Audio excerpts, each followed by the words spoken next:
അങ്ങനെ നടൻ കൃഷ്ണകുമാറും മകളും കുറേ വിട്ടുവീഴ്ചയൊക്കെ ചെയ്തു. അവസാനം 22.5 ലക്ഷം രൂപ കൊടുത്ത് പ്രശ്നം തീർക്കാം എന്ന് പറഞ്ഞു. അത് അവർ താമസിക്കുന്ന ഫ്ലാറ്റിൽ വെച്ചാണ് ആ ചർച്ച നടന്നത്. ഫ്ലാറ്റിൻ്റെ സ്വകാര്യതയ്ക്ക് പ്രശ്നമാവും.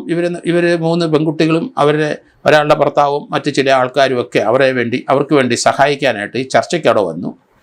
അവിടെ വെച്ച് ചർച്ച നടത്താൻ പാടില്ല എന്ന് പറഞ്ഞപ്പോൾ കൃഷ്ണകുമാറിൻ്റെ മറ്റൊരു ഫ്ലാറ്റിലേക്ക് ഇവരെ വിളിച്ചുകൊണ്ട് പോയി. അവിടെ ഒരു വസതിയുണ്ട്.